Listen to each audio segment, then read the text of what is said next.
Hey guys, welcome to the channel. If you're new, welcome back if you're a subscriber. Special thanks to all of my patrons. My name's Neil and it's time for the next episode of Arcane. This is the penultimate episode of Season 1, guys. The story's reaching ahead. We had the showdown on the bridge, a call back to the showdown that we saw right at the very beginning of episode 1 years ago when Vi and Powder were little girls. And now we've got a blockade on the bridge again.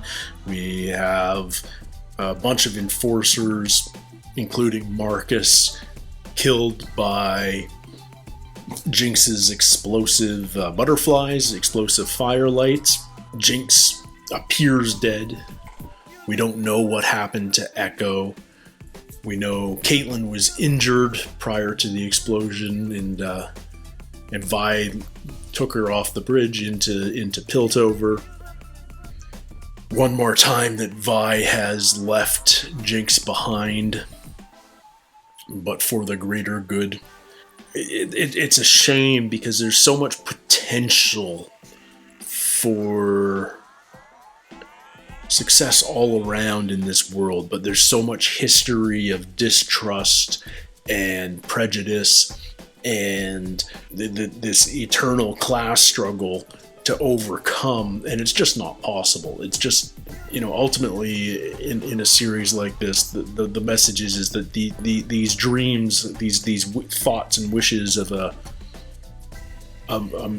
better society just unfortunately don't work, and so much of it's because of human nature.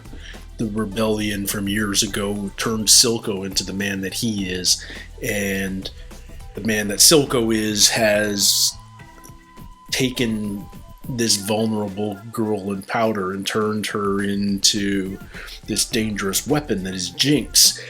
There are some characters who are willing to look past their prejudices and learn and work. The Caitlyn's, even Vi is coming around in that regard. But then there's characters who, while incredibly well motivated, also are driven by their own survival. I'm thinking, like Victor. How would Victor's actions be different if he wasn't ill, if his days weren't limited? He's so desperate to leave his stamp on the world and to cure himself. So he's willing to push the science faster than it ought to go. But it is still well-intentioned. He still doesn't want to turn the hex tech into weapons like Mel suggests, but he's willing to inject himself with shimmer and bleed into the hex tech machine, into the runes, and form some new connection there because he's desperate. Characters like Jace have the best of intentions. They're open to suggestion. He's got great mentors in Mel and Heimerdinger. They're leading him in different directions. They're kind of pulling him in different directions, but there isn't a good one and a bad one. It's just, is this about being smart with the science, or is it about the best thing, what's best for the city? And sometimes those are aligned, and often they aren't. And Jace is pulled between those things. But even someone like him, who comes from relatively, a lower house, more humble background, he has these prejudices about those who live in the Undercity, in the trenches, as those in Piltover call them, the trenchers. That's a derogatory nickname for sure. Just as Echo calls those who live in Piltover Pilties. None of it's said with respect. There are negative views of each other across the river, and there's a lot to overcome there. And as much as we hope maybe something can be done, there's so often where something is almost done or something is hanging on by a tenuous piece and it falls apart. That seems to be one of the overriding messages of the show. Just as, there's this constant question about whether Vi can turn Jinx back into powder, basically. Like that's her goal, is to find the little girl in there that was her little sister, that you know, was her family, you know. But ultimately, you know, a lot of the messages of this show are kind of bleak, and yet it keeps teasing us with hope, and we keep wanting to, we keep wishing for the best. Anyway, I'm excited to jump into this next episode, guys. This is episode 8 of Arcane, and it's called Oil and Water. When I was 10, your grandfather brought me to the aftermath of the Battle of Hildenar. He wanted me to know death. If you want to last in this world, you must learn to be both the fox and the wolf. You'd give me a throne? I will give you the world, child. I find it really cool that, and interesting that they leave her mother in shadow through all of this. And Mom literally wears the pants in the family. Kill her now. Only one must die. Let her live, and you may need to kill thousands. We can show the people we are merciful. Nope. That's not how you rule. At least according to Mom. No. A wolf has no mercy. Mel still needs to know death. I didn't even realize that her painting is that memory of that necklace in blood. Wow. Really interesting. Going back for powder. Jinx! Like, look how much Silco genuinely cares. And once again, Vi is hiding in the shadows as Silco comforts Jinx. Her face is split in half there, much like Silco's half face is, you know, hidden behind scars. I also didn't realize in first viewing that that symbol that we see throughout the underworld of the eye with almost like sun rays coming out of it is Silco's eye with the scars coming out of it. The little nuanced design ideas in this show, they're just so well thought out, and it's so rich with that sort of stuff. Sir? You alright? Nope. He doesn't know death either. Who lives here? Another counselor friend of yours? Kind of, Mom. Caitlin, you're a counselor's daughter. Your actions reflect on the entire body. You know what else reflects on the council? It's citizens living on the streets, being poisoned, having to choose between a kingpin who wants to exploit them and a government that doesn't give a shit. Caitlin, I'll schedule an audience. Thank you.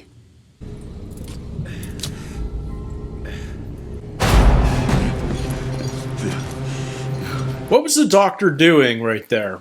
Like, it's obviously obscured, but I believe I can save her. changing his bandages or Process something? would be demanding. She can take it. Please understand this is for your own sanity. Smart doctor. I too once had a daughter. Oh. See, like, little things like that. Like, what's that story? You're a scary lady. Get to your point. The Undercity is devolving into chaos. I love how well this is done.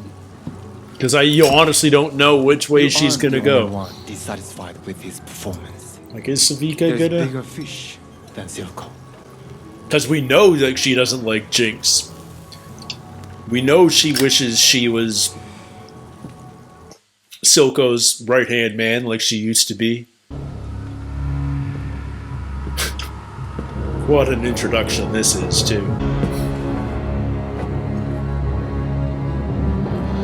What are you doing here, Mother? Can I not visit?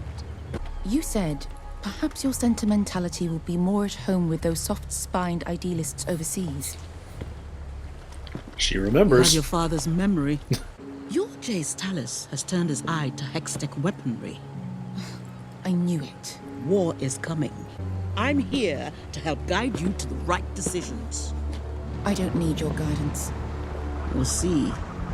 What an entrance. What a great new character, you know? Me and Powder used to share a bed like this. Sometimes I'd get carried away and she'd get scared.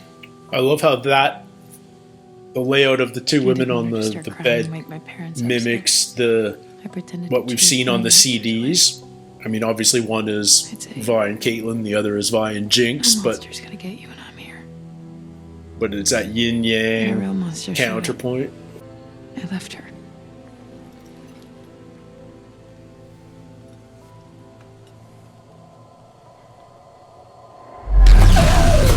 And that cut is awesome. It's a lot of shimmer getting pumped into her veins. Is this the exact same stuff that Victor's getting, or is it just straight shimmer? Powder, you're stronger than you think.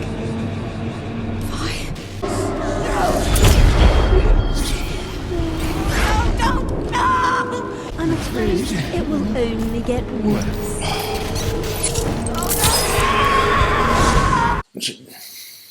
Oh man, it's so well done. It's not just showing us the reality of the world, it's showing so much each character's perspective. It's so effective as a storytelling device.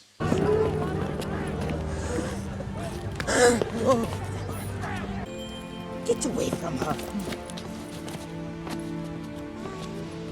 Did you see the painted crazy faces on the wall behind him there? A little bit subtle, certainly not focused on, but just there, so you can take it in subconsciously. I wanted to offer my assistance to the citizens of the Undercity, but it seems I'm much too late. Unwelcome. Do they teach military history at your academy, Mr. Tallis? It's, Counselor Tallis. The Elorian general, Sonam Palak, used to find ways He does not know where to put his eyes. The threat of the Undercity is real. Your leadership is impotent. It's like we may not steampunk Zangief isn't as helpless as you think. If you don't accept certain realities, I fear you'll end up like General Palak, slaughtered with your eyes closed. Well, that's certainly a threat and a half. This is Vi. She was born in the Undercity. We failed her in countless ways. People are starving, sick, ravaged by Shimmer. They live in constant fear of Silco. What about these? Do you know who made them? No. Her name is Jinx. Then we have to go in by force. That could trigger war. There are good people down there. Bad ones, too. Even if we wanted to invade. Same as in Piltover. Good and bad. When do we say enough is enough? Jace, you don't know war. There may be a diplomatic solution. Yeah, like last episode it was Mel trying to convince Jace to build weapons, and now it's Jace trying to convince Mel to go to war. Like, I love that characters' opinions evolve over the course of the series. You can't talk to him. He hates you, everything you stand for. He will never back down. Please escort them out. Forget it. I remember where your fancy damn door is.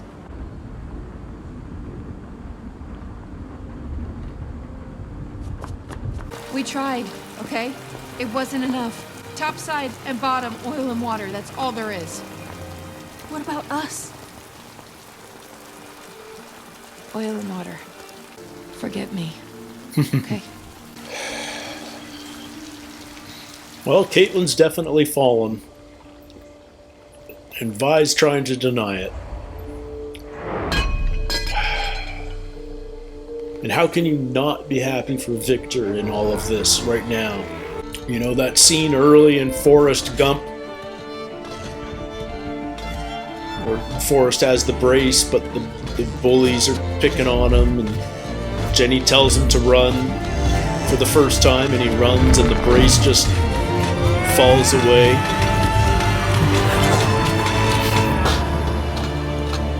Yeah, run, Victor, run. So he's fixed his leg, but now he wants to fix everything. Yeah, no more shimmer. Victor?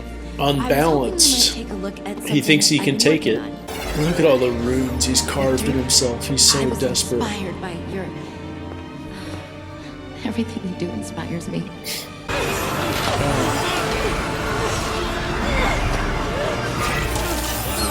can't take it at all. This sucks so much.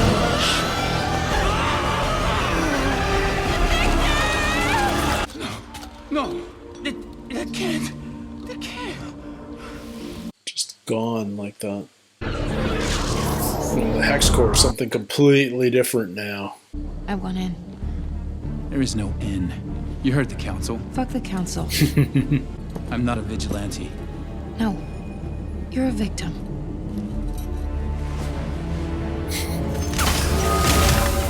Silco controls the Undercity with Shimmer.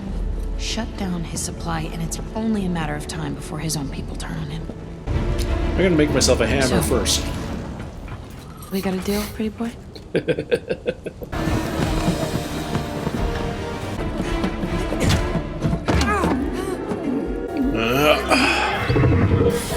These are so cool. So BioShock.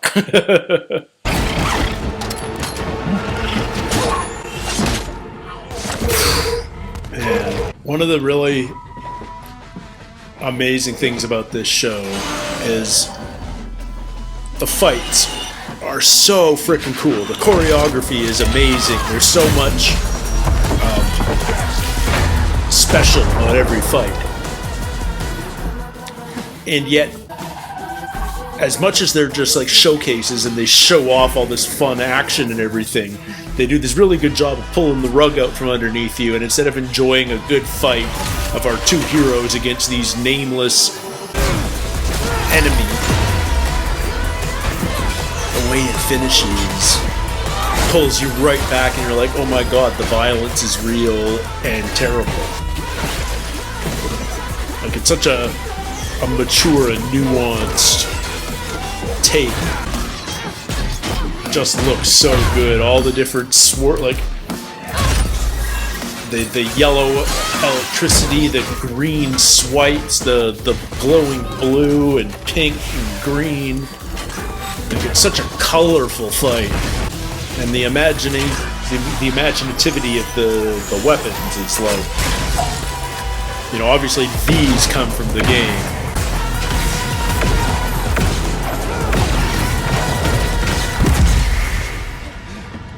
There grinds to a halt. The power, like, it literally sounds like the power being pulled, being cut off on a record player or something, you know, just cut to black for an uncomfortably long period of time. Jace doesn't know war. Jace doesn't know death. But maybe he'll start to come to terms with it.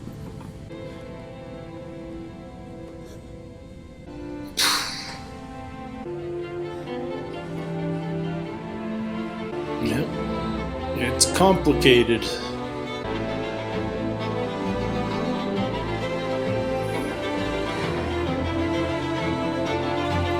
Did you see the water drops actually turning? That was playing in reverse. The close-up on the water drops at the end there. She wants to take it back. Like it's rewinding in her mind. And this this reveal is, you don't even know what it is until you pull back and the steam clears a little. And then revealed in the shadows. And it's the first time we see her with the glowing pink eye, too. Oh, what more can I say? It's just, I don't think there's a wrong beat in the story. I don't think there's a poorly executed scene. I think it's all just so incredibly well scripted and executed and performed. Sometimes you just sort of have to sit back and applaud a job frickin' well done. Animation, I think, is a lot like visual effects, in that you can do it for cheap, or you can pump it full of money and really see the difference. So I'd be very curious to find out how much time and money a series like this cost. Obviously there's a few names in the cast, but I don't think that's where I don't think that's where the money's going. The money's going to incredible animation. Like, so much time must be spent on this show. Like, there's no, I'm certainly not an expert in animation, or 3D animation or 2D. I know it's all done on computers now, but I don't know any of the nuance of it. But my point being, there are shortcuts that can be taken to simplify workflow, to quicken things up, to reduce time spent by animators and, processing and rendering and all of these sorts of things. And I feel, and if you know a ton more about animation than I do, I'd love to hear input on this, because I don't feel like there's a shortcut anywhere here. I feel like every frame is designed and thoughtful and rich, and nothing seems skimped on at any point. And it just blows me away, because I didn't think it was possible. But of course anything's possible with animation. You can literally animate anything. It's just how much time and effort are you willing to put into it. This sets such a high bar, such a high standard. And I'm loving the rewatch, because I'm noticing these little nuances in the animation, stuff that wouldn't even show at a lower grade of animation. But in this, because the quality is so high, you catch these nuances that are purposely in there and just add an extra layer of richness to the whole product. It's so cool. As painful as it is, the ending of that fight in the Shimmer factory is devastatingly powerful. I love it so much, because especially the first time watching, you're so excited to see these hex tech weapons being used as weapons for the first time. Jace's hammer, Vi's gloves, and they're fighting this army of Bioshock style. They're shimmered out thugs with glowing green razor fists. Really cool design, really formidable foe, and they're still mowing them down. And it's reminiscent of Vi's fight against all of Silco's thugs back in episode 3. And like that fight, this one ends tragically too, with the death of this little boy, because Jace is just in full-on rage mode, plugging away at the enemy, and takes out an innocent. And maybe not an innocent, like a little kid that's working in the Shimmer factory, because when the entire Undercity is being run by Silco, you take a job wherever you can, and you need to provide because your family needs enough money to survive, and all the rest of it. You certainly can't call all these kids working in the factory evil, but maybe you can't call them innocent either.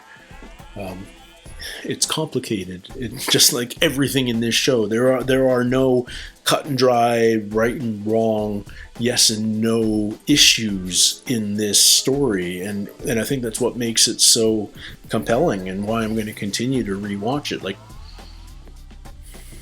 you finish every episode and you think you've got a really clear take on everybody, and then frequently in the next episode, one of those characters that you thought you really understood does something that really contradicts what you thought they were like. And it's not nonsensical. It just adds a layer of complexity to their character. You're like, oh, okay, I'm learning more about this person. Last episode, it was Mel that was trying to persuade Victor and Jace that they need to be proactive and build hex tech weapons because there's a chance that the Undercity is using hex tech for weapons of their own. And then this episode, Mel doesn't want war because of her past, why she got exiled. She's seen war. Her mercy is what caused her mother to exile her to Piltover because she wasn't hard enough to be a ruler of Noxos. Is that the name of her state? And now Jace is the one that wants to go to war because he hasn't seen the horrors of it. He hasn't witnessed it.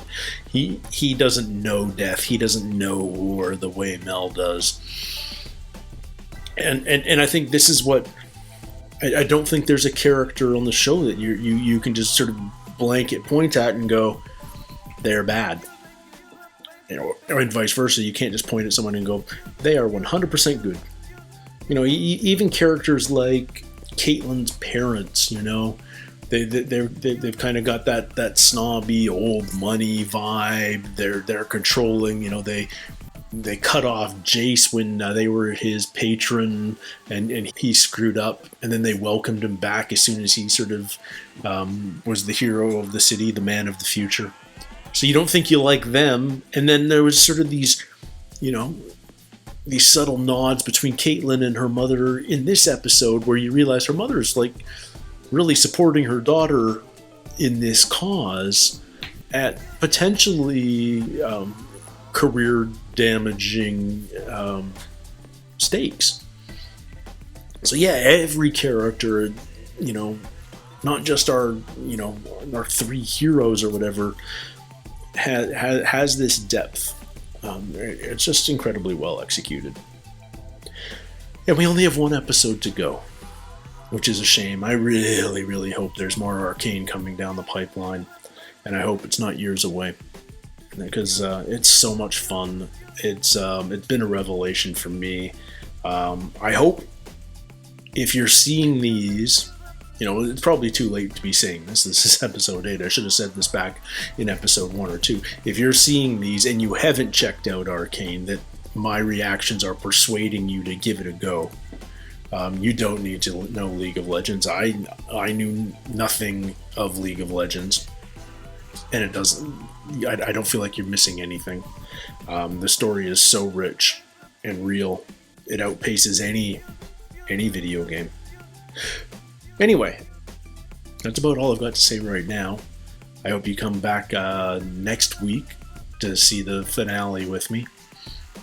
And until then, everybody, take care, stay healthy, and we'll see you soon. Cheers.